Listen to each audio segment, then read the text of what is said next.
Got it. Okay, what does that say? Yeah. Hey, everybody. Welcome to Sunday Live Chat once again. And today is the lucky chat number 200. Wow. Which is nice. And welcoming our very special guest today, Kimmy Robertson. Kimmy. Hi. How are you? Oh, it's an honor to have you. Well, it's a way honor to be here. Are you in an exotic location? I am. I'm up by Yosemite. And wow. Yes, a cabin. I guess that's similar to Snoqualmie, but a little a lot closer. Do you like to be in that sort of like nature setting, or is it something because you're a native born Hollywoodian? I am. I was born in Hollywood let me get rid of this. How's that? Sorry. I was born on Sunset Boulevard even. Wow. Yeah, I know. Weird. I mean, no, it's not weird. It's not many people. I mean, I've lived here for 25 years and it's not many people you meet that are, actually born and raised. No, it's a sad thing. Yeah. It used to be Southern California when I grew up was a lot happier because there was only people in Hollywood that were working in the industry, and everybody else was doing regular life stuff. So then that sort of spread out, and somehow it made everyone unhappy. Did you have any desire whatsoever to get into show business, or was it on the map at all at that point?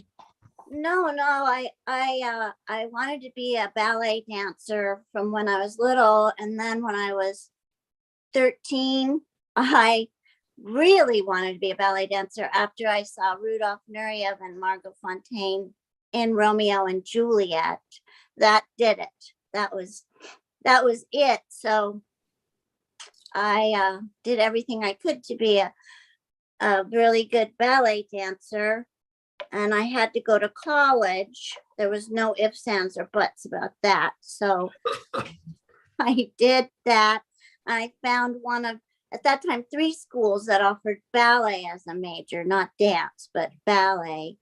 And I went there, and then I started dancing and stuff. I was always performing, and it was Nutcracker after Nutcracker, Swan Lake, Cinderella, Sleeping Beauty, Nutcracker, Nutcracker, Nutcracker, Swan Lake. And I wasn't getting what I felt I should be getting. There wasn't that thing, that feeling. And one thing I was, ever since I was little, was a excuse me. Excuse me. We approve of animals. There's a turkey outside. So Danny's barking. Turkey. Can you cut it out? Anyway, I was a fan of music because my sister was pipe. Hold on, I'll shut the curtains. Hold on. You can see a turkey. Oh, yeah. That's classic. Or if it's wild. Okay. My sister was a pipe organist and a choir director at our Episcopal church at the age of 12. And I wasn't allowed to play outside unless I was in the backyard. So I just listened to music, and that was Motown. Motown, wow. Yeah. And I listened to on my little transistor radio with a leather case on the way to choir practice, walking to choir practice. And one day my sister walked in with a 45, which I still have. And she said, "This is going to change everything." And it was the Beatles. Wow. Which song? It was the first one with the other drummer on the other side, on the B side. Wow. That's got to be rare. It might be. I've got my whole case of 45 still in the that you would take to parties and listen to. Yeah, I remember those with the Oh, little that's- hinge cases. Yes, mine was red and white striped. But weren't you also in a marching band as well? Oh yes, that started in 7th grade. I signed up for that and they gave me a flute. I went home and looked at the fingering chart and stuff and figured out how to make a noise. And it took me 20 minutes to learn how to play the flute. It's like, what is I could never figure that one out. Now, did Oh, they it's- just ask you? Did they Pardon ask you what you want? Did they ask you what you wanted to play, or did they just like go, here, you're playing this? they said, yes, do you want like, well, back then this was whenever this was 66. Yeah. And they said, do you want clarinet? Because you had to play something a girl plays. There was one rebel girl who played the French horn. She was a rebel. Oh, classic. And so it was either clarinet or flute or saxophone, tenor sax. So Wow. I picked flute because it was easier to carry. And my dad said you won't get buck teeth from playing the clarinet. So is it really true that your first claim to fame could be in the Fleetwood Mac video Tusk? Find that out. Yes. You That's did not go you. for it. That's not you there. No, that can't be you. But you're back there. I'm back there. Yeah. And my sister's in there playing the piccolo. That's Yeah, incredible, though. in fact, my flute broke. The B flat key broke that day, so I could only play it for half the day. What a Yeah, I would classic. play with the SC band if they needed a bigger band. You know, I'd go in and play something and stuff. And because we were big SC fans, my dad went to SC, my sister did too, music theory, and I love marching band. Anybody who They're great. pardon me, Yeah, marching bands are great. the best. It's so much The fun. sound, there's nothing like it. And we had a Nothing great like- one at Garfield. We had an award-winning marching band at Garfield that just celebrated their 100th year anniversary. But yeah, our marching band Wow. was so good. Garfield High. Yeah, I never got to play in the marching band though. I wasn't that good. I would have played snare though. Yeah, definitely snare drum here too. I didn't get to either. So we're living vicariously through you today. Do you still no marching bands? Pardon me. No more marching bands today. There's no. We gotta make one then. I 'Cause think there's we should. That would be a Wouldn't great it? idea. great idea. Yeah.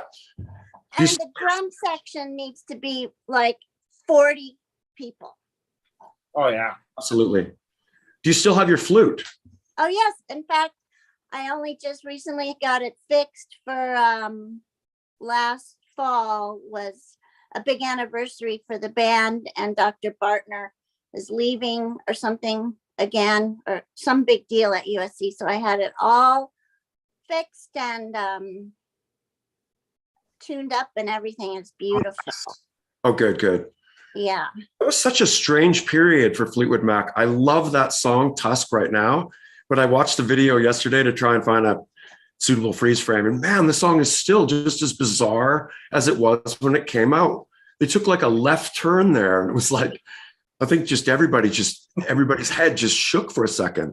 Mine, especially because I was a huge Peter Green Fleetwood Mac fan. That was my Fleetwood Mac. And I went, what is this? Who's that girl? I mean, it's like, Yeah, I've seen that video like thousands of times too. That was always a favorite on the MTV. it's really great when you're there at the Coliseum and the band plays Tusk. That's the only way to listen to Tusk is when it's making your hairs vibrate. But other than that, I wasn't that fond of the song except for when the band played it. That's a bad thing to say, but that's the way it is. I couldn't see it any other way, especially with the video and all. Like Yeah. if you saw a band on stage, you'd be like, "Oh, something's missing. Dink, You're missing dink, about dink, 50 dink, people." dink, dink. Yeah. Missing 250 people. Yeah. You guys have known each other for a little bit, and I think, didn't Dre, you say you met at a Residence concert? Oh yeah, that was oh, what year was that? That was a while ago. I want to say. Was that 3 years ago? Yeah, about 3 years ago. Yeah, I think it was 3 years ago, last like March or something, maybe, because it was just before the C word happened, because they Oh didn't, yeah. they didn't do the next concert or something. Yeah. And you guys Yeah, went. that's recent.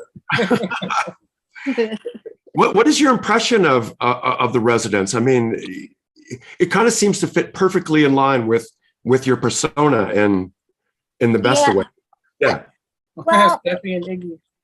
I used to hang out with I had a boyfriend, Jim Mothersbaugh, and I went on tour with DeVoe, and I met DeVoe in 78, I think it was, in New York, and Classic. was my boyfriend, and I went with them on the European tour and the American tour. But when they would play at the Santa Monica Civic, the residents would come with their eyeballs and top hat and their tails, and they would not speak. And I, of course, would talk to them somewhere. Oh, I should have given it to you. Somewhere I have a picture. I think it's actually on Facebook of backstage in the green room with the residents at Santa Monica Civic, with me and two of my girlfriends at the time. That's early too. Yeah, and they were tall, skinny kids. No, they were there just there to watch the show. Yep, and network with their eyeball heads. Wow. That's how they publicized themselves. It was a great idea. Dre, I'm kind of surprised you aren't wearing your DeVoe shirt today. He usually is wearing his classic DeVoe shirt. We're like mega DeVoeites here, so we bow down to any association to DeVoe. So, what's your takeaway from your experience of the DeVoe tours and the DeVoe experience? Well, I'm quite prejudiced. I think they're the best. They're my favorite. I should say they're my favorite band ever. Absolutely. I think we can concur here. They're amongst our golden list, aren't they, Dre? Yeah, I can easily say I play and listen. I listen to DeVoe on shuffle at least every day. And it was the New Traditionalist anniversary just a couple days ago. Oh, it was? That's why I was wearing my new trad shirt. That's why I'm not wearing it today, because because it's dirty. A bit dirty. And I wore it 2 days ago. Yeah, well, that was I meeting them, and I was in New York. I went to see the Diaghilev Festival with Rudolf Nureyev performing everything from Afternoon of a Faun to Petrushka, and that was at the Met. And I went to see DeVoe because they had played in LA. I couldn't get tickets, and I couldn't get tickets there on 14th Street at the Palladium. And so I went to the theater. It was like, I don't know, 3:00, and I could hear them doing a sound check. And there was all these police caution tapes and all these people crowding in, like trying to get to the box office. It was sold out again. And policemen going, like, stay back, stay back. So I just walked and ducked under a policeman's arm and walked on into the theater. That's the way to do it. Sat down. We approve of that. Yeah, well, That's how I met Dre. Right. I mean, I came from LA to hear their concert, so I had to hear it. And I thought, well, at least I can hear their sound check before I get kicked out. Yeah.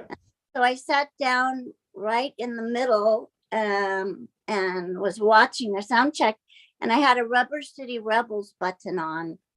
And after they were done, Mark came up to me and said, "Oh, Rubber City Rebels, we know them.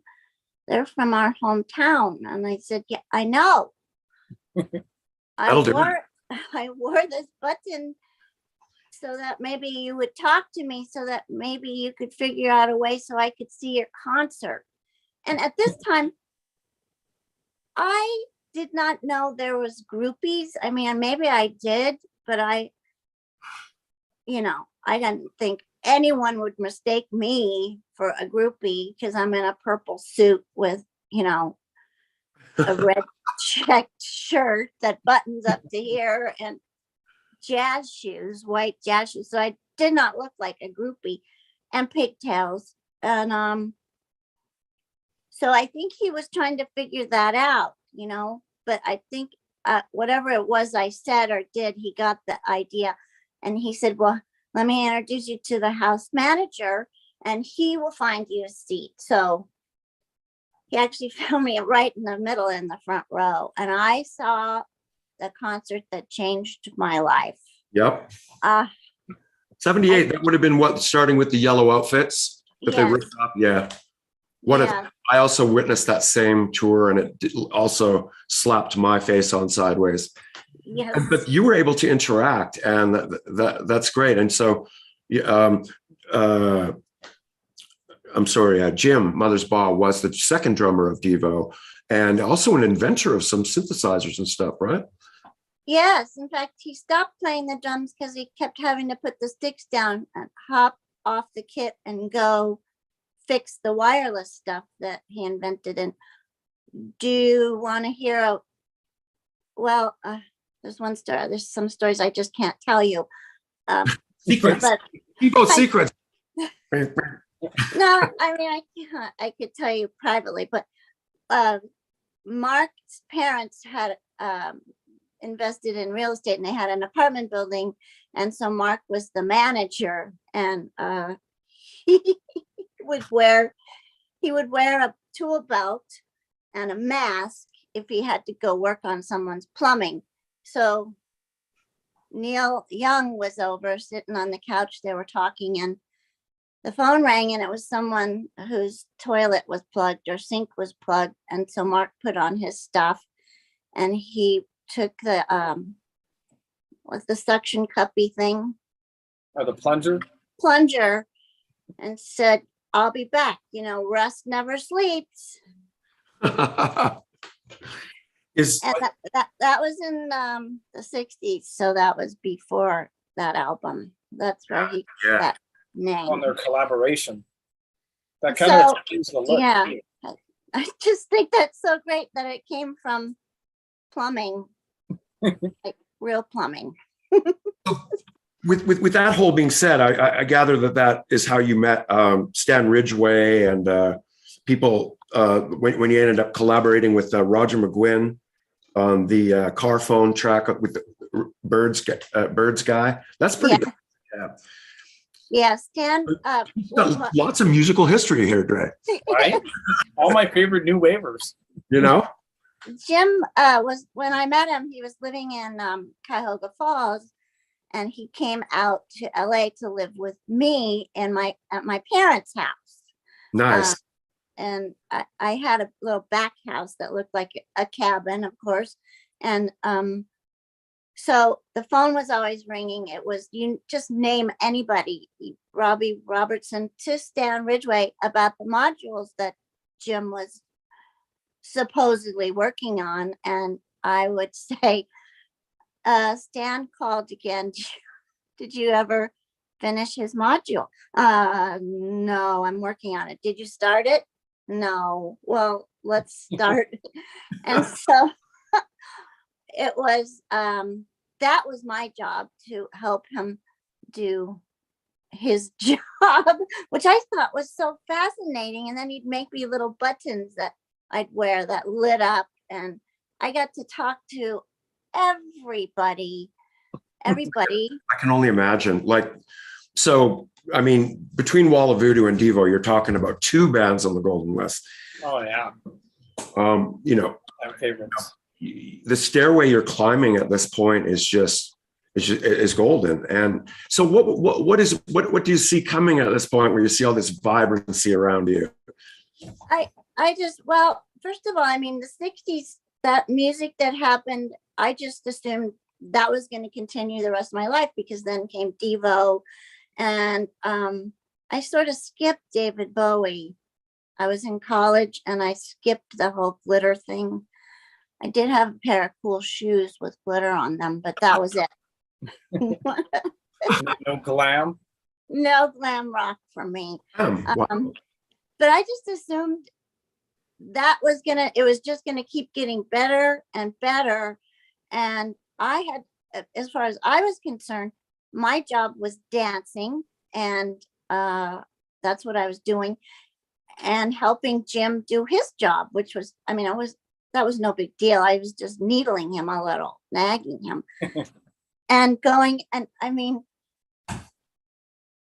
I was at the SIR once where they were rehearsing. I have a whole anthology of kissing stories, and Jim Belushi was there practicing with Tom Scott in the tiniest little studio, and I walked by, and we bumped into each other, and he kind of freaked out about because I've always worn red lipstick, and I was young and I was a little bit cute back then, but he freaked out about my lips, and he asked if he could kiss me, and I said, well, I think you better ask my boyfriend Jim, because I have a boyfriend. And he goes, okay, where is he? And we watched DeVoe for a little while, and he goes, okay, where's this Jim guy? Anyway, so that was one. And another one, DeVoe was using Supertramp's warehouse, and that was over by in Beverly Hills by Foothill by Langendorf, where Langendorf bread used to be, which is right where I used to take class, which was horrible because we were always starving, and this Langendorf bread smells coming through during class. Torturous. Anyway, I was going to see ABT, so I got dressed for that, and I told Jim I'd meet him at the warehouse, and I walked in, and I didn't know who was rehearsing, but DeVoe and everybody was over to the left, and there was this big space like a gymnasium floor, and there was this whole orchestra and a concert grand and Elton John playing, and they stopped and literally stopped, and he said, an angel has just walked in. Wow, what a moment. And I was standing there, frozen with fear, and he asked me he walked over there, and then he made up 2 songs about me. Oh, how And then he French kissed me. wow. And then That's breaking I left. all rumor right there. Oh my God. I love it. It's so weird. Abashed to that. Well, people kissing me, famous people kissing me and writing these songs on the spur of the moment. That was something that happened a lot, and I didn't know what to do with it, and I didn't know why it happened, but I have to say it was really fun, and then I became an actor, and that all stopped. Is it also true you Life turned ugly. Oh no. Oh, no, No. nonsense. No, it was just When you were in New York, I mean, was it also true? I mean, is that the Andy Kaufman appearing with him in a Carnegie Hall show? no, that wasn't That's Carnegie. later. This was That was right weird. around, it was right around, gosh, I don't remember. It was the early 80s, but this happened in Hollywood at the Oh. No, I meant when you met DeVoe. I guess that was a little bit later. Yeah, And that was a little bit later. He was wonderful, Andy Kaufman. Wow. I think that's a perfect match again. I mean, again, what was your thoughts on Andy Kaufman and this whole experience of performing with him in the Carnegie Hall show? Well, Well, he asked me if I like milk and cookies, like every time I saw him, and I would always say, yes, of course I do. And he'd say, how come you never come to the milk and cookies after the show? I said, because all the other people in the audience come. And I didn't know I was on the spectrum at that time. So to me, that was just torture, being in a bus with a whole bunch of strangers that might talk to me. I didn't want to do that. But he would always stop me and talk to me about like politics and music. He loved DeVoe. Oh my gosh. He loved DeVoe. Makes perfect sense. Yeah. And that's all. That was it. I'm thinking like, you know, you guys should have formed a band at that point. Oh, it would have been just epic. And so do you remember what were you one of the Age of Aquarius singers? No, I was a rockette. You're not one of these people. Let me see. No. I was thinking maybe you were the singing the Age of Aquarius, but no, I was in a skimpy little outfit with fishnet stockings on, and a rockette line. I tried to find that, but I couldn't find that. Maybe it was a different camera, but that's classic. Rockhead too. Yeah. So as learning so much. As a ballerina starving and everything, your company goes away and you're left answering the phones. And if it isn't for answering the phones, fate is changed by the moment of you answering the phones, isn't it? Yeah. Uh-huh. And then all of a sudden, just from the sound, and someone came along. But I mean, they had to have seen what Elton John saw. Maybe. I mean, she just was always laughing. No matter what I was doing, she was laughing. I didn't understand it. And when I did go to meet Boaz Davidson and I just talked to him for an hour, he was laughing the whole time. And then he would have me come to the set almost every day, even if I wasn't in the scene. And he'd be laughing all the time. I didn't understand that. I did not get it. I'm sure I've blown about 10,000 million opportunities because I didn't know what was going on around me. I was in my own world. Oh my gosh, the water scene. Gosh, that was classic, huh? Yeah, so Lawrence and I were in the front seat, and he kept sitting up to scream to the shore, "What is my motivation? I don't know what my motivation is." And we didn't have a mic. We weren't acting. We were just laying down, and then we were going to stand up and do that, jump into the water. I finally socked him and said, "Your motivation is to lay down before we drown," because we were getting sucked out into the ocean. Did that car make it back, or did it get condemned to the ocean? It got condemned. I think eventually some company came out and towed it out. But when we left there that night, it was still in the water. And that was Christmas Eve. Wow. And so it must be pretty cold in the water then. It was quite cold, and having the waves come up over the windshield and landing on you was quite a weird experience. There's some guy surfing being barreled out there on the wave. That's classic.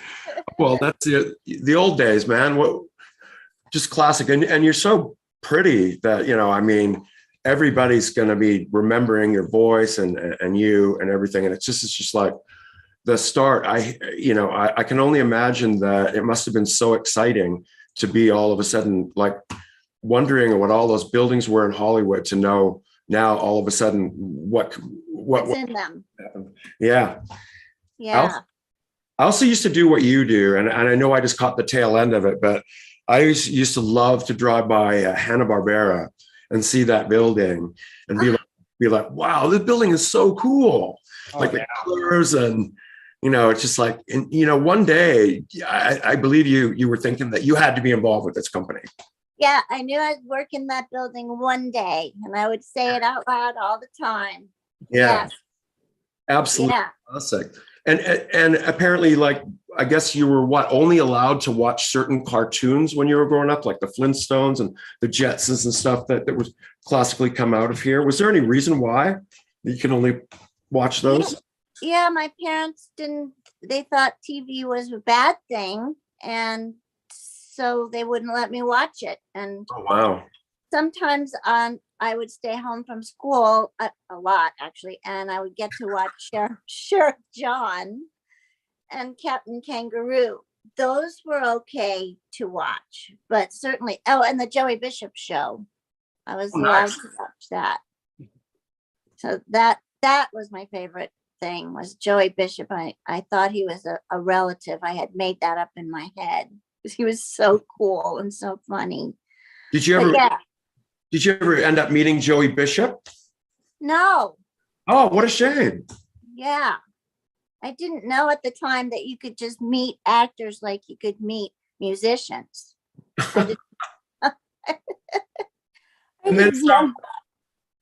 I gather you were going for auditions at that point after that, and getting roles on television and stuff. Married with Children and the Boys Will Be Boys, and 9 to 5, and what is that? Oh my gosh! But did you feel that with your style? I mean, it's kind of like, can I say we're kind of like Paris Hilton, only before Paris Hilton? I mean, without saying that in a Yeah, I mean, we had the same sort of nose, right? Kind of. I mean, it seems like what I like about what happens with you is that you're smarter than everybody else, but you just don't say it that way. You say it in a way that maybe appears, but there's the bright things that you say are always like, can be seen in many different ways and interpretive. And I'm gathering that certainly David Lynch must have seen that along the way and had an attraction to you based upon those premises. Is that, do you have any idea where the David Lynch connection came from? The reason I got to meet him was through the casting director, Joanna Ray, who was told about me by Joe Dante, I think. I did a commercial where I was in a fat suit and had a very large head. I was an alien mom, and my friend Brian was the alien dad, and we had, a regular human kid, unfortunately, but we did the best we could with her. And I don't know what this commercial was for or anything, but I do remember going to the commissary for lunch, and I never was a big eater, so I think I had soup and some crackers, and people were going, "Oh my God, you shouldn't be eating like anything." This is a suit I'm wearing. I'm at Warner Brothers. You can't tell. A costume. It was so bizarre. But to be shunned like that was very interesting. And I think it was Joe Dante. And he, at the end of the day or something, Joanna Ray told me that week after he was done, he was really excited about the fact that I existed and told her. And because I didn't talk or anything in the commercial, I just, I guess, said stuff in between that he laughed at. And that's how I got to meet David Lynch. And of course, everyone knows what I talked about with David Lynch. And I think that was why I got Lucy, was because I noticed the same stuff that he noticed, and he could tell that he could communicate with me, that I would understand what he was saying when he said stuff to me. And that's what I think. And I know that David Lynch loves me and loves Lucy. and everyone on Twin Peaks, because that's the way he is. He hires those people that he loves and that he has a thing with, that he can have a thing with. You're almost an extension of him to me, like the way you're just like, you're connected. And he must have felt that way as well, that was it like that he felt that you could maybe say something better that even he could say it? I think that he knew, like, the red phone, not the round phone, not the black one thing was something that I said, but he put it into my head. So I think that that's really it, that he wanted his actors to be able to read his mind, like he could read your mind, because he's very evolved. And I can't believe that my phone's making noise. It's unbelievable. I apologize. I'm not hearing anything. It sounds good. He's evolved, and he's he's conscious. He's a conscious individual, and he wants other people who are on that road. And I don't know, everybody isn't on, oh my goodness, not everybody is on that road that was on the show, but they're on some road. They're not just sitting in the chair of life. They're moving in a direction. At the wrap party for the return several years ago, we were all sitting in this little room.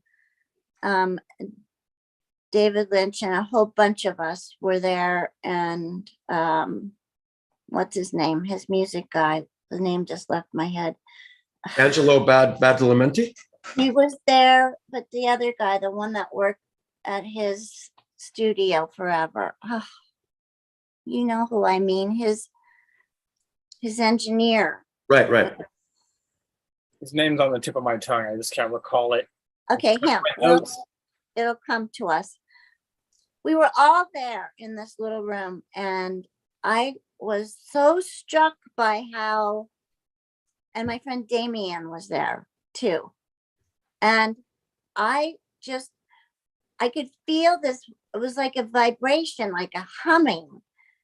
And that's when I really saw that, wow, this is like a spiritual family, or like we're a family, even though we're not a family. And he made it that way. And he was so comfortable sitting there with all of us, and everybody taking turns telling a story or doing something stupid. It was just like the most magic time. It wasn't just that, but it was almost like, it was like the universe was there too. I love the behind the scenes with the cast and how everyone interacts. It's totally like a family. It must have been like a continuation of the show, only for real for you. Yes, exactly. Yeah. Did people play up like that? Because you guys weren't given the story, until you were just about to perform it. Is that correct? Yes, and I just remembered it was John Belushi I kissed, not Jim Belushi. John Belushi. Sorry, who was playing with Tom Scott, because I was just thinking of Jim and him interacting with us and how he fit in. Wait, what did you just ask me? You're not given the storyline until you're just about to shoot it. And we weren't. I think the first season we were given scripts or pages, and then that ended somewhere in the middle of the first season, and then second season, and then by the return. But I remember somewhere in the second season, David Lynch said, I'll be right back. And he came back with a whole page of something that I'm talking about, the soap opera or something, to Sheriff Truman. And he said, here, Lucy, can you look at that? And how long will it take you to memorize that? He knew. I said, I just have to read it through once. And he said, okay, aces. And he set it up, and I said it. And especially from that moment on, I never was given anything until we were about to shoot, and he would say, Lucy, are you ready? Yes. Do you have your script? What script?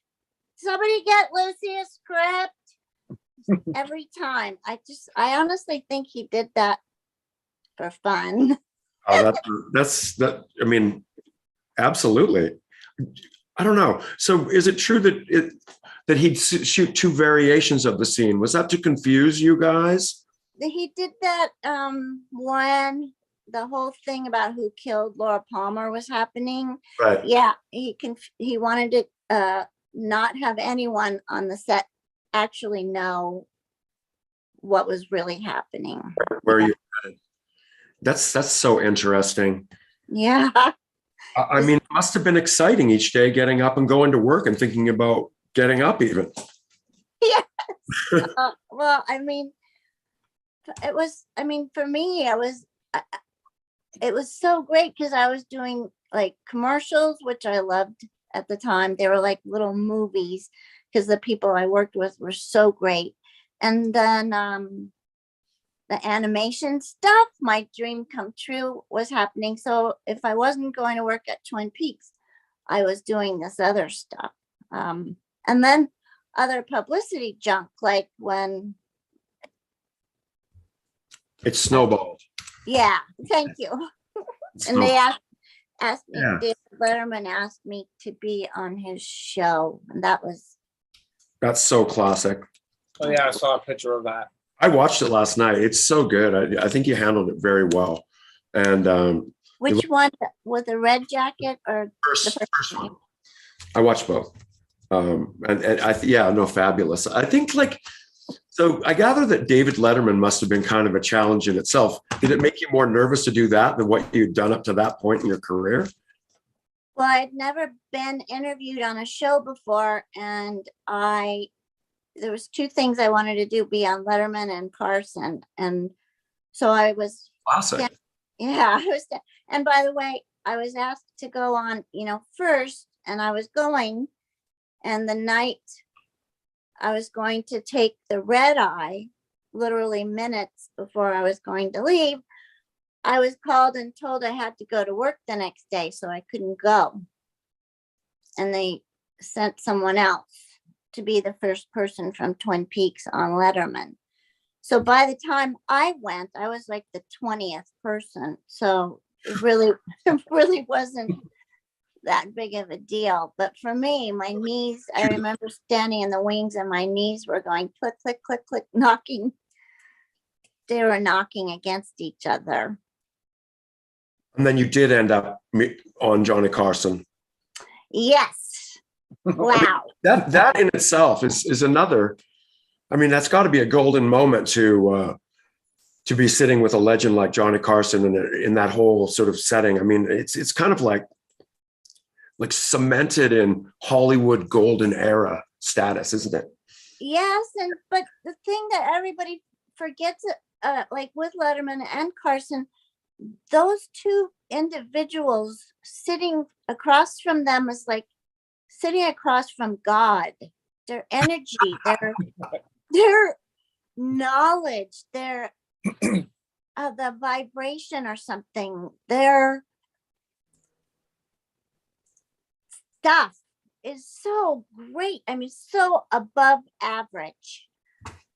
Yeah, we had David Letterman shoot his show at my work not too long ago, and just his presence, it's like whoa, it's that guy. Yeah, he's larger than life. Super nice, very down to earth though. Was he nicer to you the second time that you were on? He was nice both times. Yeah, it seemed like more open up a little more. I know. I think I might have put him off though the first time when in the commercial break he kept trying to find out how old I was, and I kept saying old enough to have all my molars, and everyone told me not to tell him how old I was. I'm never not a good liar, and especially who cares how old you are? Yeah, really. Right. But Yeah, yeah, so I don't know if that kind of put him off a little, but he seemed to have a good time. He did. And he's the one that asked for me back. So yeah, that's great. And that's, I don't know, the ball was rolling ever since the pilot episode of Twin Peaks. You got all your dream calls, what, in one day? You had Hanna-Barbera say, I want you to come in for an audition. yeah, I mean, that's amazing. All in one. Letterman, you got a publicist calling you up. That's great. You must very, very grateful. And I was Very great. screaming. I was screaming. Since then I've learned not to overreact when something good happens, because you don't want the universe going, oh, this is unusual, so we shouldn't be having her do this great stuff anymore. So I've learned to act more normal when something wonderful happens. But at that time, after the third call, which was Hanna-Barbera, I was screaming in my little cottage, and a neighbor came and knocked on the door with a pad of paper and a pencil. And she said, hi, my name's Elaine. I work for TV Guide. And I heard you screaming. right away. That's great. I did an interview with her that day. Not a better way to have it happening, like have something just intrinsically you and being like, I don't know, I have to say it again. And this goes along with DeVoe and Walla Voodoo, our discussion. But to me, David Lynch is like the only celebrity in Hollywood that I have not ever met or seen. But I figure if I saw him, it would be the same as what you said about David Letterman. I'd be like, I think like, I don't know how so you have to explain like how you get around the intimidation of knowing that you're working with like what I consider to be probably one of the greatest directors ever exist. And people, one of the greatest people ever to exist. It shows. Yeah, I just, when he put his hands on my shoulder and said, you need to tell the sheriff where, which phone to answer. And you're not stupid, you're smart, you got your finger on the button of everything in town, so you can help your boss do his job, all that stuff. When he was saying all that and looking into my eyes, all that went away. Any kind of nerves went away, and it became a collaboration of like souls. It was a collaboration of let's reach up to the Akashic record and get something together and see if that's what I'm looking for. You get it, and I'll see if that's what I was looking for. And I did the first try. I reached up, got that, and it was exactly what he was thinking about. And it's perfect though. That's gotta be. In a way, you're my favorite part of Twin Peaks. So it's like there's like this solidified David Lynchisms that are just gelled by just your tone and everything that you bring to it. And I always find it's really cool to find out about Hollywood history after. And I mean, were you a fan of Eraserhead? Did it connect with you coming from your background? Did Eraserhead make any impact on you ahead of time, or were you just like, I don't get it?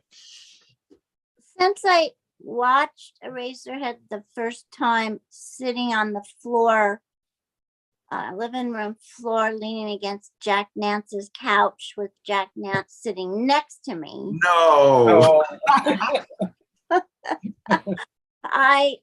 Too many cool events. No, yeah, that's where I'm leading. Tell more about Jack and that sort of setting. It's got to be unbelievable. Well, he knew I had this thing where, because I couldn't watch television and movies as a kid, I got them mixed up with, when I did watch something, I'm mixed up with reality. Like when I saw that movie where the guy has short-term memory, or it's all gone. Memento. I couldn't remember where I parked my car, which never happens. I always remember. I'm really good with directions, and I walked out and went, I don't remember where my car is, because I had just seen that movie. And so Jack knew this, And by the way, I found out that's called mirror neurons. My mirror neurons, the neurons in your brain that experience something on a screen and don't know that you're not experiencing that. I must have a heck of a lot more of those than the other kind of neurons. So Jack knew this and said, I'll help you, Kimmy. So throughout the movie, he would say stuff like, okay, Kimmy, you're gonna wanna close your eyes in this part. Maybe plug your ear.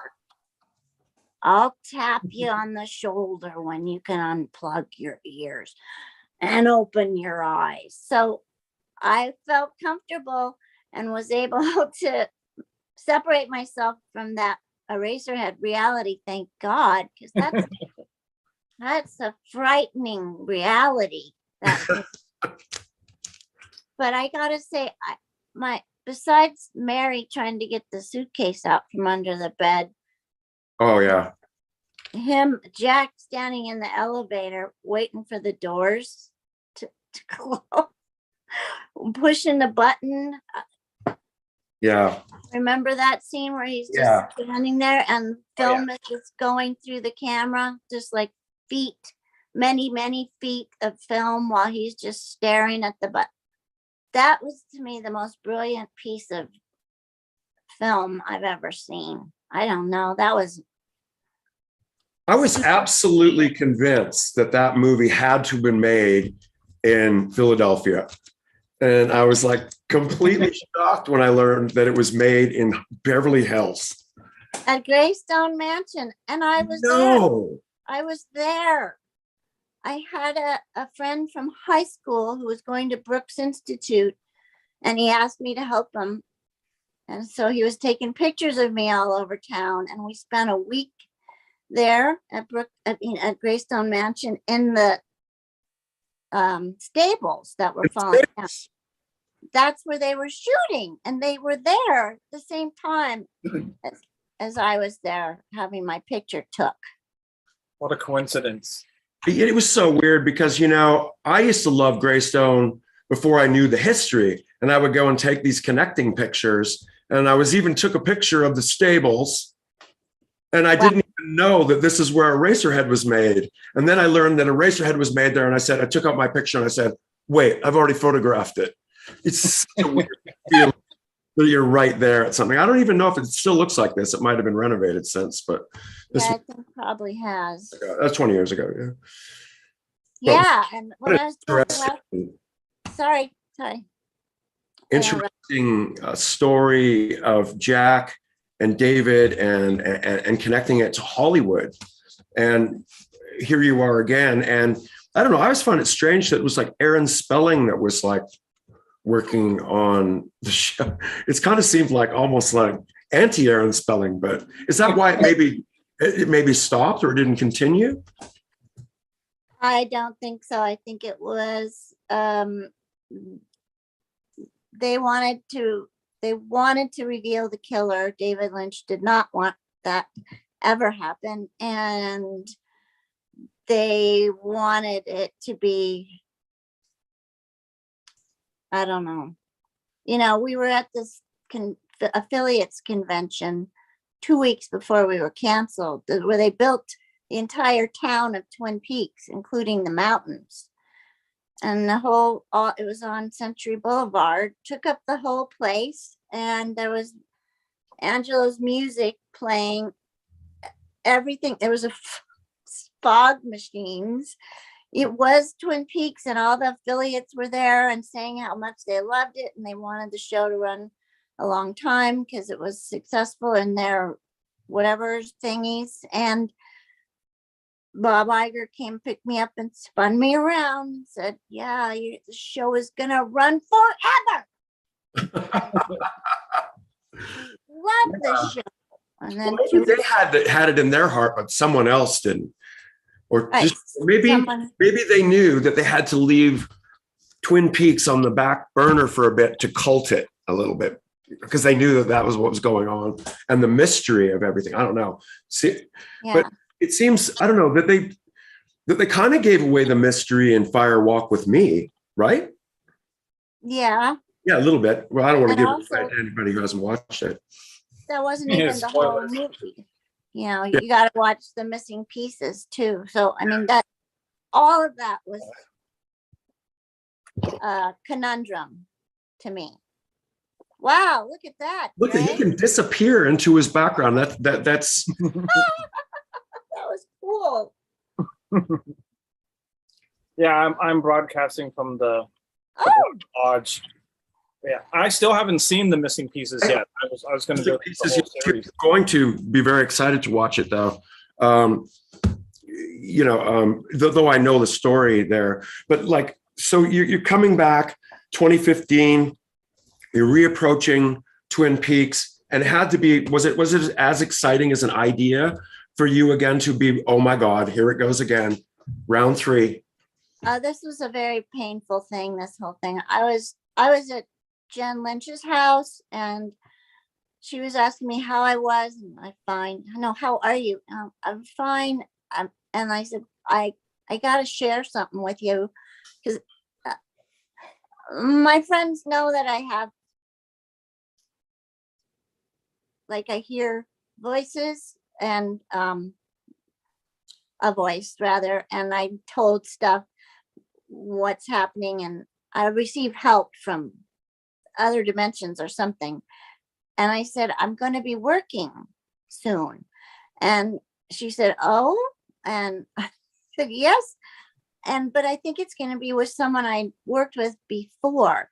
And it's not just anything, it's something really big. And I don't know, I literally had no idea that it was going to be Twin Peaks. But I was saying it's going to be big and it's someone I worked with, and I don't know what it is, but I know it's going to be happening. And then cut to, I find out that the CW is doing Twin Peaks, and they're doing like the 3rd episode of Twin Peaks, 3rd season, and David Lynch doesn't have anything to do with it. And I called her on the phone and I had to pull over because I was so emotional. I was sobbing that you're going to hire Britney Spears to play Lucy. And it's the one thing I've done in my life that was good is going to be ruined. And I was sobbing because that's what I was told was happening. Oh my God. That sounds like a nightmare. Yeah, it was. Someone woke you up. She said, so how did that nightmare go away and it become unnightmarized? Jen Lynch said, Dad would never let anyone else do Twin Peaks. If there's ever another Twin Peaks, it's going to be because Dad is doing it and Dad is directing it. So you don't have to worry about that. Yeah. And she knew at the time that he was. So maybe she had a hand in saying, Dad, don't let this slip out of the hands of Britney Spears world. Oh God, can you just imagine? So, like, how is it that, I mean, so when you move into season 3, the story is just so, I mean, can we even like say what the story is? I got to episode 4 and I wasn't sure, it's so interpretive in so many ways that that you could probably watch it again each year and have a different take on it. And I love say Mulholland Drive and other forms of his work. But so how much of this when you were having to be the ones that are, involved in presenting your role again, are you let in on nothing again? Oh, nothing. Absolutely zero. That's why it works so well. Yeah. And I really think that David Lynch is some sort of, he can see the future. And if you look at The Return as projecting 2019 through however long oh, look, there I am at Shag. Oh, I think that was a different picture that got slipped in there. That's it, Shag. The store Shag, who loves Twin Peaks. Two things he loves most, the artist Shag, is DeVoe and Twin Peaks. Oh, Yeah. Anyway, I don't remember what I was saying. I think it matches what's been going on the past couple of years, the return in a lot of ways. And how did it feel to be back again with everybody? Did it feel like 25 years, or what did it feel like? You feel like you just reconnected again right away? it felt like there was, I think I said this on Good Morning America. It felt like it was about 100 years since, and we instantly reconnected, and everyone was there, including Stan, the stand-in, who, other than having gray hair, looked exactly the same. Everyone was there. The Twin Peaks Sheriff Station was the same, in the same place, where it was just, this is something that I thought would never ever happen again, because David Lynch said he would never ever ever do television again, never, after what he went through. Is that probably why he made it as crazy as it is then? I think he had, I know he had the story written in his head, possibly all the way back to when he did Fire Walk with Me. Oh, wow. And chose to do that instead. But he had every word of this in his head for a very long time. Oh, bizarre. I love that. Yeah, I couldn't believe that he actually did what they said in the show. It's like, I'll see you in 25 years. And who would have actually thought that that was going to happen in real time? It's just still amazing to me. And you predicted it too. You felt that something was coming that you'd worked with. Yep. Is that also the original sweater that you retained there, or is that like copy? No, that's the sweater that there was a big hullabaloo when I went for my fitting. Yeah. That I kept being put stuff. Nancy kept dressing me, and we'd walk all the way up to David's office, and he'd say, "Where's Lucy? That's not Lucy, no." And we'd go back and put something. We did that about 50 times. And I kept asking her about this sweater, and she was saying, "No, that's for someone else." "No, well, can I just try the sweater on?" "Yes, but not right now. We got to find something to put you in." I said, "Okay."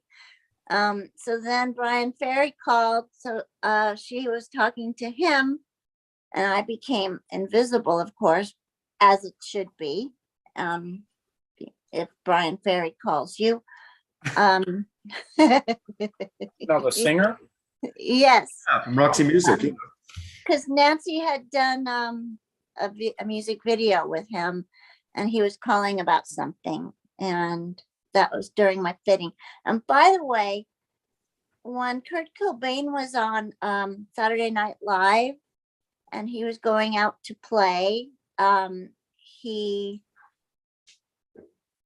they were saying, "You need something like a jacket or something," and she said, "Here, take my sweater. Here, put my sweater on." So, is he wearing the red sweater? No, he was wearing. Do you remember Kurt Cobain on Yes. Saturday Night Live with that ratty old V-neck button-up cardigan? Oh Yeah. yeah. I think it was similar colors too. And that was Nancy's sweater. She was wearing it, and anyway, so Nancy was on the phone with Brian Ferry, and I held up the sweater and pointed at it. It was like, "Can I try it on now?" And she was like waving, yeah. I'm on the phone with Brian Ferry. And so I put the sweater on, and as soon as she hung up, I bolted for David Lynch's office, and he was running after me. No, that's not your sweater. And I burst into his office, and he went, "Lucy, there you are." So I got to wear that sweater because that was Lucy. And it was just so hard to find stuff for her. That's a different sweater, but you had to fire a gun in this scene. Was that something? I mean, those blanks are allowed, aren't they? Yeah, this is the sweater that I was telling a story about, this one. Yes, David had a gun in his hand when I got to the set.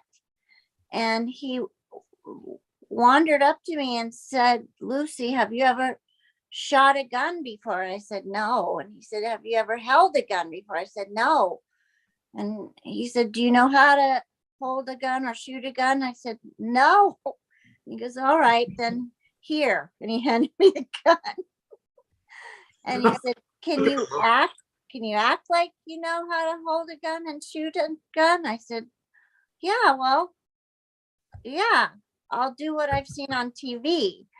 And he said, no, so-and-so. So he had the expert come over and show me how to hold it. And then we did, he said, I want you to shoot the gun that way when I tell you to. And Kyle was over there, but there was someone in front of him, so I couldn't see him. And so when the person moved, David Lynch said, shoot. And I shot it. I saw it with Kyle. I went, oh my God, I just shot Agent Cooper. What is going on?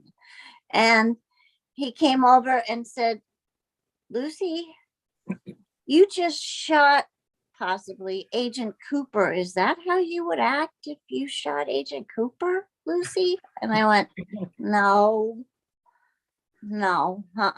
He goes, okay, can we do it again and have you like do it the right way?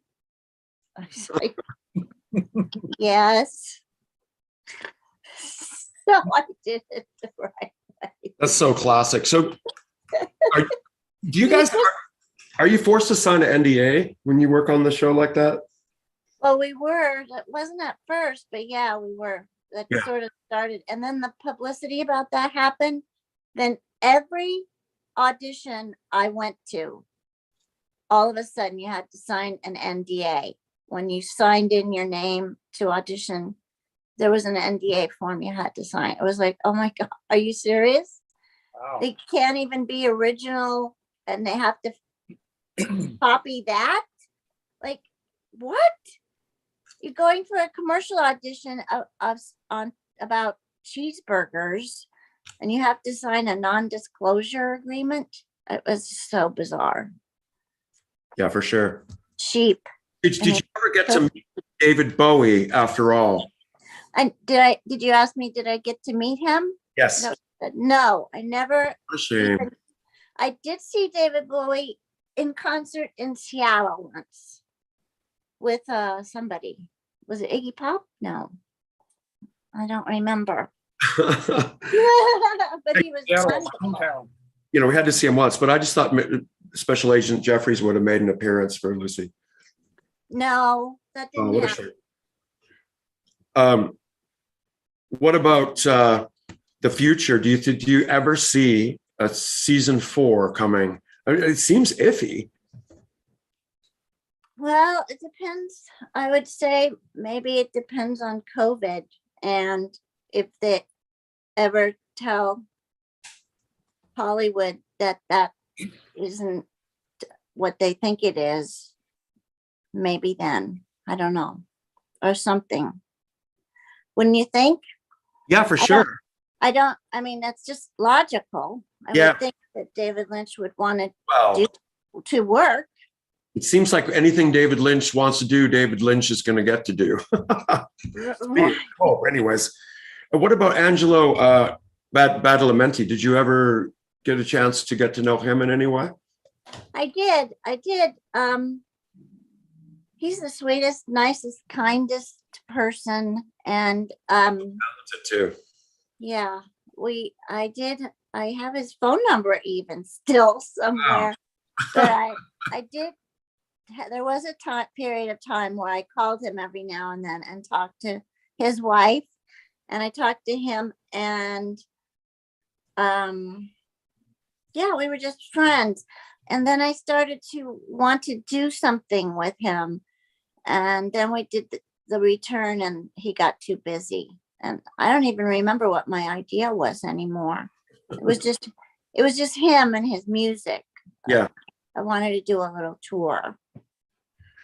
Did you have a favorite character that you like to work with on the series? Well, If you had to pick just one. just one would have to be Andy. Oh yeah, of course. Oh yeah, the chemistry between you guys was just wonderful to watch on the show as well.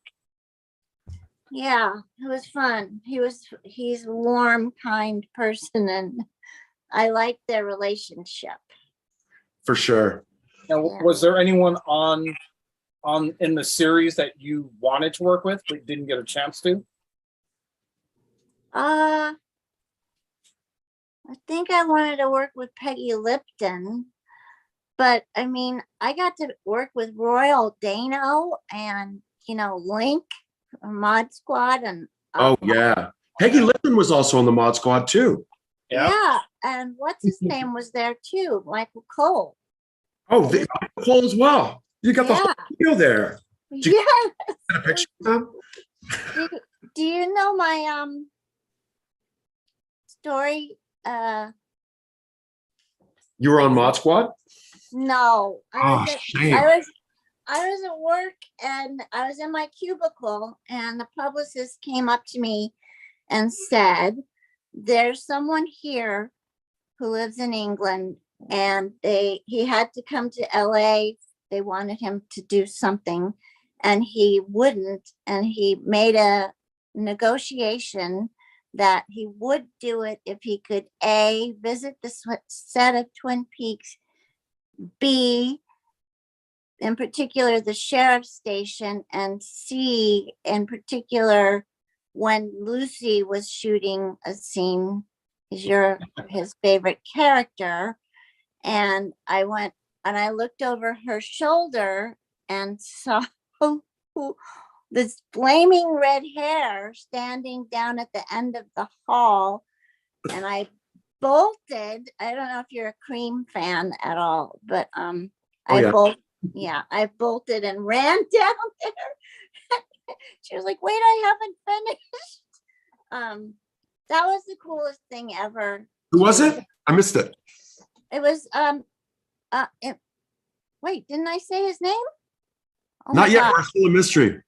Oh my gosh. Oh, and his name just left my head. The drummer for Cream. Come on. The Oh, drummer Ginger Baker. And yes, Ginger Baker. I could have swore I said Ginger Baker at the I think beginning. I think you did.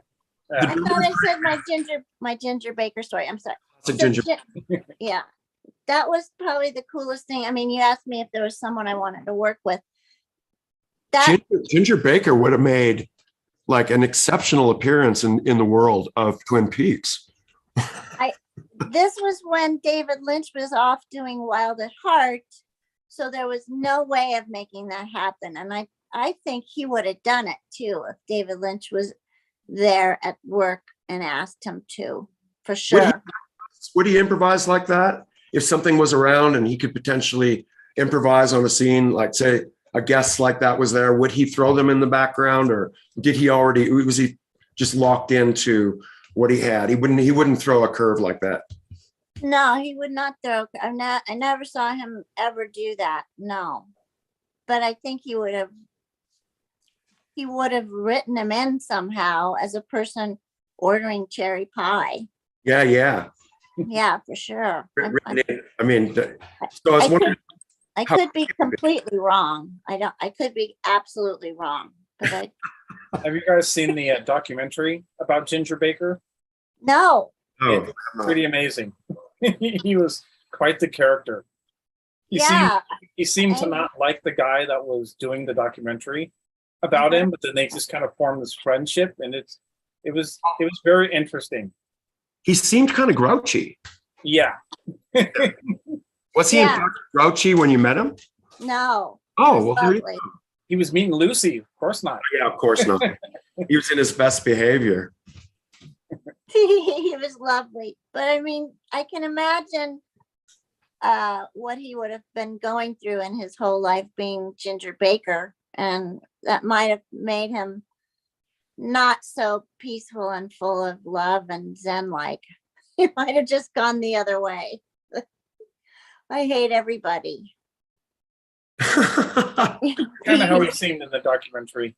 Yeah. to skip out of the film world and into the animation world with where your voice is just absolutely. I mean, I can only imagine, when you found that world, how excited you must have been as well. Is it true that you had to put jelly beans in your mouth to actually win a job, though? Yes.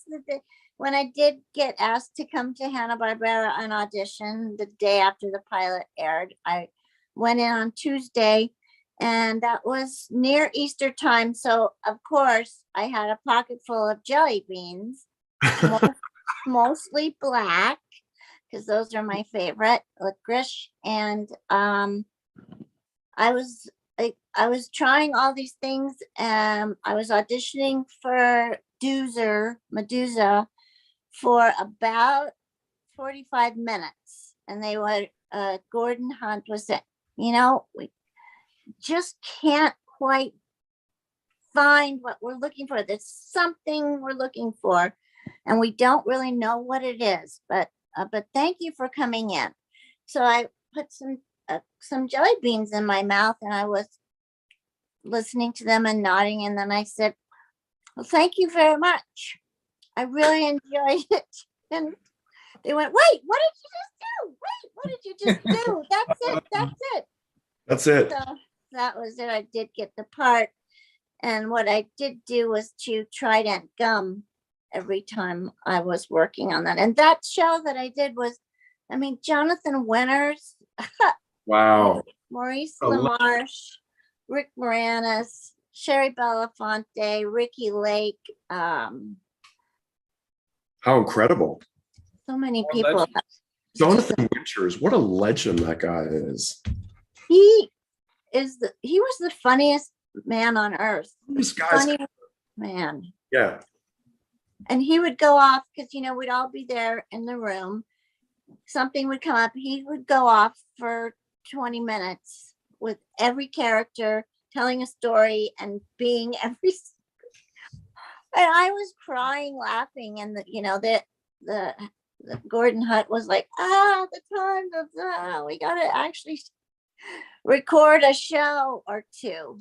But that just doesn't happen anymore. That I got to be in a time that was just gold. It was so cool. How has it changed, and what made it like? Was it because everybody was together in a room recording back then, and now what is it? Is you more separated because of the whole industry stuff? Yeah, and a lot of people have their home studios and record at home, and it's like dead. It's like dead. I don't know. It's not the same at all, and the energy of being in a room with all the other actors, the stuff that comes out is, creative and just jewels of funny stuff. Only imagine. And so when do they know when to stop recording? It's like, you can imagine that, especially with a room full of people like that. You've had an opportunity to play a ton of characters. Which one do you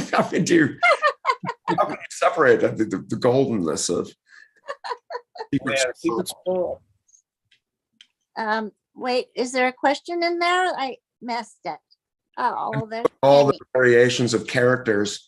Secret Squirrel, that was something that you really wanted to do, though, right? Oh my gosh, yes. Secret Squirrel's so cool. Yep, with Jess Harnell. That was so cool. Secret Squirrel, that was one of the shows I got to sneak and see on Saturday mornings before my parents got up. Right. Well, one of the greatest. Classic. Even And when I was in middle school, I guess now, my mother would let me watch cartoons as long as I was drawing them. So I have all these drawings of Secret Squirrel. It's actually That's kind of cool. It's a good idea. I don't know. Did your voice become immortalized in animation by Samantha Stanky? So, What a perfect match. You're working in The Simpsons. This has got to be This has got to be exciting. Yeah, they called it stunt casting. So I was like, wait, me? What are you talking about?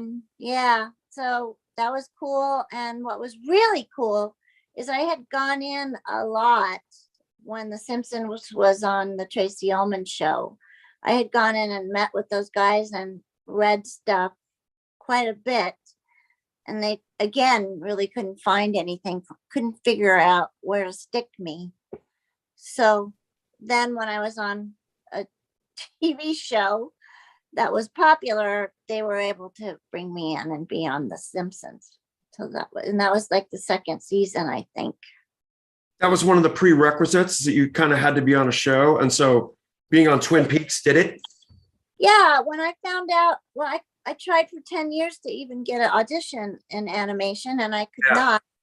And around 87, I said, oh, I got to be famous. All right, so I need an on-camera show that makes me famous so I can do animation. And that was Twin Peaks.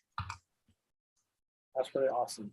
Yeah, I don't know if I'm supposed to say that's how it works, but when you're not a voice guru, like we have 50,000 voices, like a lot of people do, that is how it works. They like to bring in famous people. The Little Mermaid. Why is it that you were uncredited? I don't know. You know, my boyfriend at the time was Kelly Asbury, who died, I think, 2 years ago. And he worked at Disney, and his friends were Rob Minkoff, Gary Truesdale, Kurt Wise, all these people. And whoever it was, now it slipped my mind again, who directed Little Mermaid, said, will you come in and do a voice? We have the Littlest Mermaid. We need her just for one line. So I did. I went to Record Planet. What is it? Record Planet? Record Planet. Record Plant. Record Planet. I went there and I did Alana. And then the next thing I knew, the thing was done, and we were going to some little theater, some weird theater in Burbank for the premiere. And it wasn't really a premiere. It was just a bunch of us watching the movie. And that was all I knew about it. It was gone. It was over. And then later it came out, and then I was on the cartoon show. So that's how that worked. So I was on the cartoon show and on the Books on Tape and the Ice Capades and everything. And I was the littlest one, Alana. Oh, so wow. That's how I know. There's the secret dispelled. Yeah. And you were the feather duster, of course. On Beauty and the Beast. We all know that. Yeah. The feather duster. It's cute. I like the feather duster. He did too. Which ones have you enjoyed playing the most out of all the characters that you've done in animation? The feather duster. Feather duster, really? Fifi. He doesn't have any smile or anything, though. Well, I guess that kind of does. There's a movie that we did that's 20 minutes long called Fifi's Folly. And well, then there's also her, Dot, yeah. Dot I really liked because she was so grumpy. She was so angry all the time at the tip. Like, you take up so much space. Can you please go outside? That kind of stuff. It's kind of sad that Hanna-Barbera has just like been converted into apartments now. Like, where did it all go? Did it go? What happened? I mean, how did that even happen? What happened? Yeah, I don't even know what happened. I mean, did they die? Is that why that? I don't know. And like, how could they not preserve the old buildings and stuff? It kind of seems like a shame. It's one of those things. Yeah, I would have really thought that was at least a historical. They would at least keep Yogi Bear out there. I mean, goodness sakes, it's so disposable. Yeah, for sure. But that's the business. That is the business. It's disposable. And so are you if you're in it. you must get asked a billion questions at the conventions that you go to, like Comic-Con and stuff like that, about everything. Yeah. What's your takeaway from that? Is it something that you enjoy doing, getting out there and answering every single question like we're firing at you today?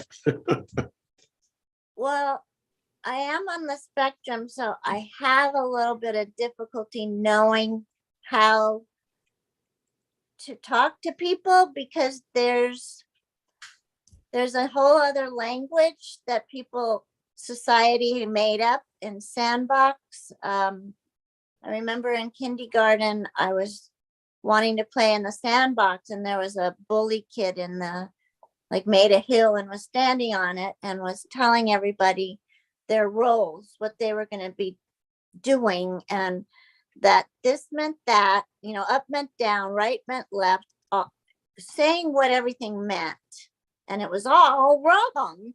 I was like, what is happening? What is going on? What is he talking about? That's not right. That's up. That's not true. I didn't understand. And everybody was going, okay, yeah, all right, sure, all right. And in fact, there's a band called Wisteria Lodge, who's influenced by David Lynch and Twin Peaks, and they just put out an album. And I was talking with Dustin Carpenter, to his band, and he asked me if I would make some noise for like the edges of in between songs. And I did. And he used the one that I did first, which was I borrowed a little tiny harp. And I went to the park to have some friends of mine who were at the park hold my phone to record it while I played this little harp.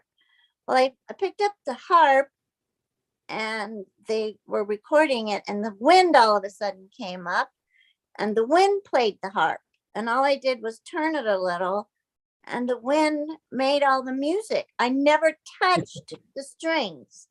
I did not touch them. That means external forces were helping. Absolutely. And Yes. so I sent that, and Dustin put it through something from Sound Toys and maybe Blue Skies. I'm not sure. Anyway, Yeah. And that's the third song on their album, and it's called Sandbox. Nice. We have to look out for that. Because I was talking to him about this phenomenon that happened in kindergarten in Sandbox. And so when I'm at conventions, I'm happy. I'm very, very grateful for each and every fan. Absolutely. Stunningly grateful. But I don't always know how to talk to people. I don't always know how to answer questions. So I do better if I'm on a stage, so that I can make everyone laugh if I don't know how to answer the question. Do you ever anybody ask you if you still curl? Oh, nobody's interested in curling. I'm the only one interested. I'm from Canada. I know all about curling. You do? Yeah. Oh, we just had our Hollywood We did curling thing. You should come curl with me. Will you come? Hollywood curling? Do you know where that is? It's in downtown LA, Vernon. And it's you, a brand new facility, wow. completely A dedicated. curling facility. My Hollywood. grandpa and I went to a place like that somewhere during one of our trips to Vancouver. We randomly went to a curling rink. Of course, we're Americans. We had no idea what was going on. We just saw him pushing the thing and then Of course not. pushing the ice. We're like, yeah. It's so much fun. It's really fun. And we had our tournament for charity a month or two ago, and we won. Yay. Yay. See, is there any video of that? Somewhere, if you go on their Oh. Hollywood curling thing, they've got a bunch of video up. Yes. Dre, you need to get the link from Kimmy. We need to see. Yeah. I And thought it was the most bizarre sport. Apparently, you used to like skiing too. I did. You saw that where I talked about running mean- into the tree? Yes. I like ski. Yeah, I like skiing. Yeah, you don't want to hit trees though. That's for sure. Why didn't you just stop? Yeah, well, I never thought of that. I would have if it had occurred to me. Have you ever? I always thought that David Lynch's music could have utilized some spoken word by yourself. Well, You like? You've obviously heard his albums. yes. What do you feel about it? I love it. No, I would love to do that next time he goes into the studio. Yeah, yeah, John Neff used to ask me to come to the studio and stuff, but I never did. I didn't think it was appropriate. I don't know. If David asked me, I guess I would go. He has the most beautiful studio. Oh my gosh. Only imagine. You know what's weird is that he only lives a couple miles from here, and I sometimes will drive down that road, and it's the Lost Highway house. Yeah. That's the weirdest thing is it's got the intercom there, and you're like, whoa. You should change it so it's not so recognizable. Well, nobody ever drives down that weird little street. Yeah, you got to be in the know. I would never tell. I know Jen Lynch, so basically, I guess it's okay. She's been supportive of Skinny Puppy all along, so it's kind of cool. Have you ever heard industrial music? Yes, well, of course I have, of course, but then I specifically listened to Skinny Puppy, and it wasn't when Dre told me about it. It was actually when Damian Champ, I dropped him off somewhere in downtown LA, and when I picked him up, what was it for? Was there a contest or something? He came out and said, "Oh, I talked to Kevin Keith. I talked to Kevin Keith." He didn't say it quite like that, but that's what he meant when he was saying it. So then I found out all about you and Skinny Puppy and 9 Inch Nails. And my friend I went to high school with, husband's son, actually, Josh Freeze, by the way. Oh, wow. Yeah. Small world. And of Uh-huh. course, David Lynch ended up working with Trent Reznor on a multitude of things. So all the worlds did interconnect somewhere along the. Yes, it does. Well, I know that you influenced that a lot and all that stuff. I mean, I know all the good things about you that you never really talk about. All that stuff, you know? That if you weren't here on the planet, things would be way different. You know, it's like, but the thing is that what I like about your story is it's similar to mine in that we follow that chance that happens and open the next doorway and the next doorway. And then now we're here. And you know, what's weird is that time has gone too fast, hasn't it? Well, time is speeding up. Scientifically, it is. I do believe that immensely. Like, it feels like a year is like a month now, doesn't it? Yeah. It's like we're almost into September right now, and I can barely believe that. I can't even be possible. Yeah, it's like what? How? I know. I just went swimming in the lake for the first time this summer, the end of August. The first time I've been in the lake. It's crazy. Yeah, but the time technically is speeding up, and that means we are staying younger. We're not aging as fast, but also all the planets are experiencing climate change. Mars has clouds now. Yeah. Even Neptune is having climate change.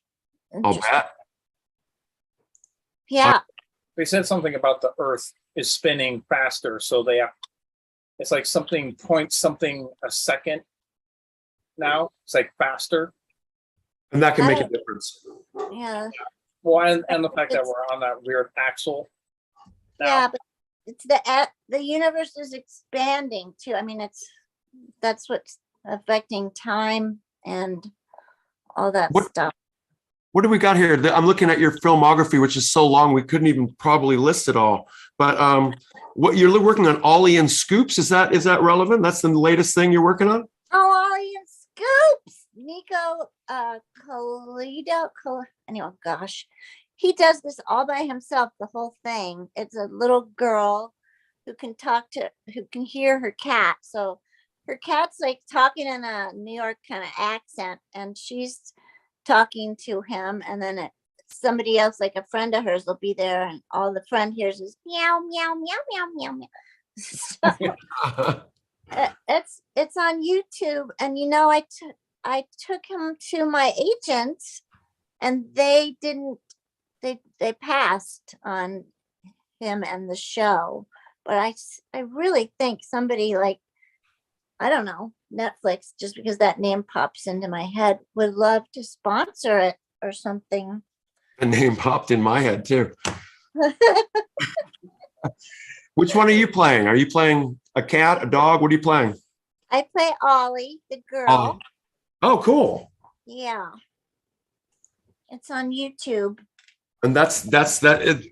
What's in store for the future from Kimmy Robertson? I see a 420 movie. What's that about? I don't really know. It's 2020. Yeah. What's Beyond the Dark? I don't know. I looked it up. I don't remember being in that, but I may have been. It's giving you credit of a TV series. So yeah, I don't know. I looked it up and I have no idea what it was, but that's okay. It might have been something. I don't know.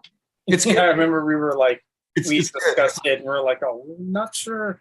Well, because there's always a working title that I know about, and then I don't know that they've changed the name to something else because I don't stay in contact with the other people generally, and then that happens. But I'm working on a movie next weekend. Oh, nice. I have to pay my SAG dues. I just remembered. Thanks for reminding me. But other than that, yeah, no, I'm not. I have been forced into a kind of retirement by Hollywood because of their COVID things. Oh, that's a shame. We'd like to see you in more things and like have it be that the earth will work our way so that we can get out again and do stuff. It's such a shame. We need more things. I know you've done a ton of roles. So many. Oh, I remember when we first met, you were telling me about you and Clint Howard. Oh, they're there. Clint, there they are. Pick up Clint. Yeah, and was that Leprechaun 2? Yeah. Yeah. He's so funny. We were tourists taking a tour in a hearse, like an old hearse. And that was it. That's all it was. So we were sort of untouched by the Leprechaun stuff. We were just this little miniature movie inside the movie. Yeah, you guys got out before all the crazy gore happened. I watched that. I watched that a few days ago. I was like, oh my God. There's like so many movies and TV shows and things that you've done that I'm like, oh my God, you were in that. It's like, you were in that as well. I know. It's very amazing. It's kind of cool. I mean, are you ever watching TV and then all of a sudden you'll see yourself and you'll be like, what? Wait. Yeah, that used to happen a lot with commercials. It's really freaked me out. But yeah, there's stuff like Don't Tell Mom the Babysitter Dead is in constant rotation every few years. Movies.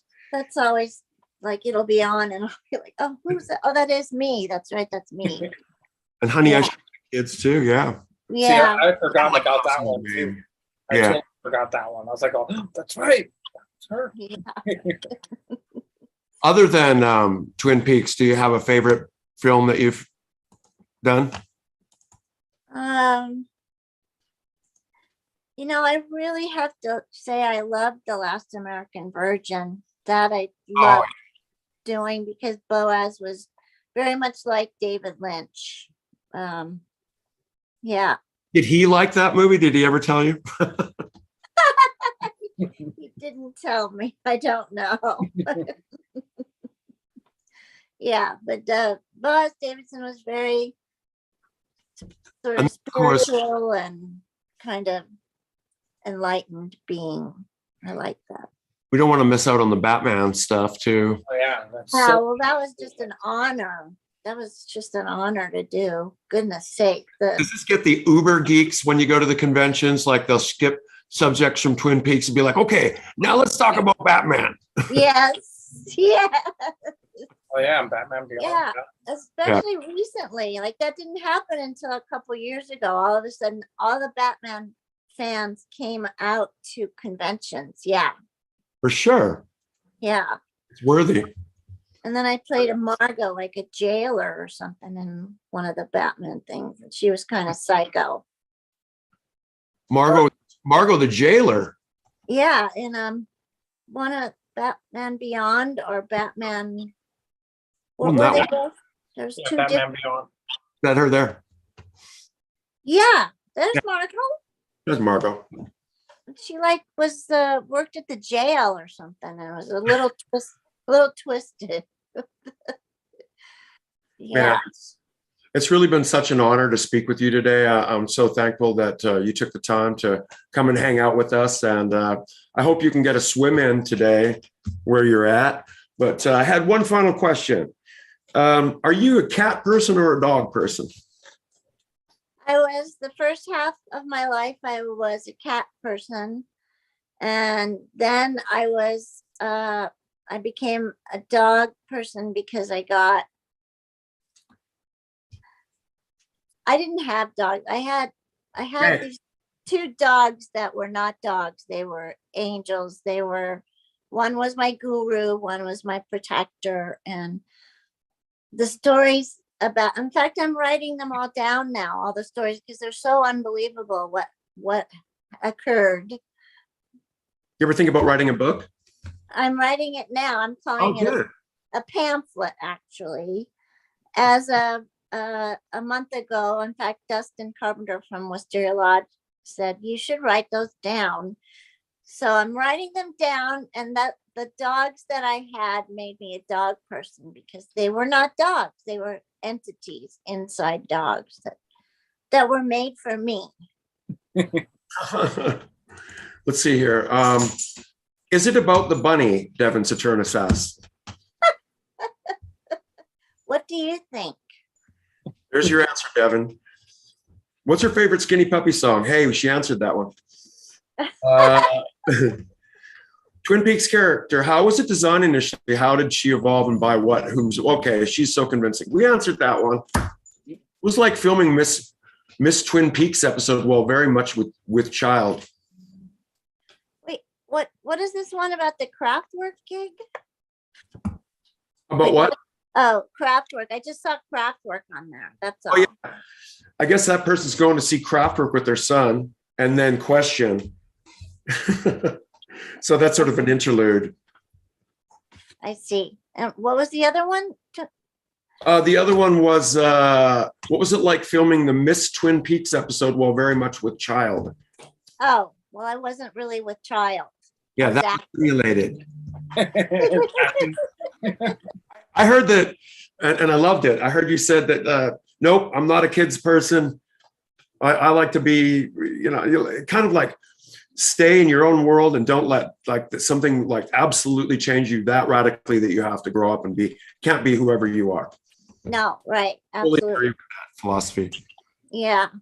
And if you ever watched the dance that I did on Twin Peaks, Miss Twin Peaks, and play Mac the Knife, I choreographed it to Mac the Knife, and it Right goes, on. yeah.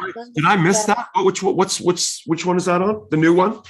No, the old one when we did a Miss Twin Peaks contest, and there was a talent part, and I do a dance, and maybe that person was referring to the fact that Lucy was pregnant, and I do this split jump in the air and land on the floor in a split. So maybe that's what they meant, but I wasn't really pregnant, so I could do that. Wow, that's Right. from the Yeah, ballerina training still in effect. I choreographed it to Mac the Knife, and I liked that. That's all. That's a classic too. Okay, last question. I know I said last question already, but the greater Snoqualmie area is so magical regardless of Twin Peaks. Do you ever revisit or explore the area? Well, And we lost you visually. yeah, what happened? There's somebody called me or something, and what happened? We can still hear you. Dre, There. Dre, you're from up in that area. Did you ever go down to the Snoqualmie area? Yes, many, many times. I've had. Were you looking breakfast for, in the were you looking for lounge. Kimmy? Possible? Oh, of course. I was like, "Where's Lucy? Where's Lucy?" Did you ever spend any time there, Kimmy? Yeah, in 1976, my sister, I was in Seattle for a few months, and I was going to leave because I was starting to write really depressing poetry. So she said, let's go on a drive first before you go home. There's something I want you to see. And she took me to the falls. And at that time, there was this rundown like YMCA building there, or Scouts building, and no fence, just a cliff. And oh my gosh, it was so cool, the falls. And then she took me to the mill, and the thing that was the sheriff's department in 1976. So Wow. I went to Snoqualmie, and it was really surreal when I was being driven to the set the first day, and I had already been there, and it was the middle of nowhere when I went there, and when we did Twin Peaks, the pilot, it was something. One of those things, though, where you're saying that you're predicting and things are, you crossed that path before. It all seems like it was all lined up. Did David ever have an impact made on him from that part of the country that would make him want to focus on it? Well, yeah, he grew up in Montana, and when we talked about at my audition, when we talked about how you take a person and put them in paradise like Hawaii, and they become crazy, angry. Oh my, someone keeps calling me. When normally my phone, nothing happens, and now all of a sudden everyone's calling me. It's going to blow up again. Here we go. Yeah, so he was nodding and smiling and nodding and smiling when I was talking about how that was my theory, that you put people in nature, and instead of becoming one with nature and peaceful and in harmony and cooperative with animals, you become crazy lunatic person who kills animals and stuff like that. So that is some part of his childhood. Must have happened in Montana somewhere. Where does, and last question, where does the actual sheriff's office exist? In Snoqualmie. It's actually there. Yes. So you guys go there to film. We went there to film the return and the pilot. Yeah. They must love it when you guys are in town. Well, when people go there, it's an office building for some dirt racetrack. That's right there, and they let people sit at the desk and stuff. Wow. Okay, we got to do that. Yeah, next time I'm in Washington, I'm gonna. So on the list, we need to see the curling video. We need to read some of the depressing poetry, and we look forward to your book. And maybe Kevin and we can do the soundtrack, and you can read the poetry. Yeah, I see a band. I see a band in the making here. A new goth band. Yeah, we'll keep you posted. And we can get the wind to play the harp again. Yeah. Oh yeah, absolutely. And channel all those energies from outside. Yeah. Yeah. Cool. Awesome. Okay. Well, thank you, Kimmy Robertson, for joining us today. Thank you, Databomb Dre, for co-hosting with me. Thanks for having me. And introducing. And I hope you guys have a wonderful day. Thank you, Patreon people, for supporting. And we'll see you soon. Best of luck to everybody. Over and out.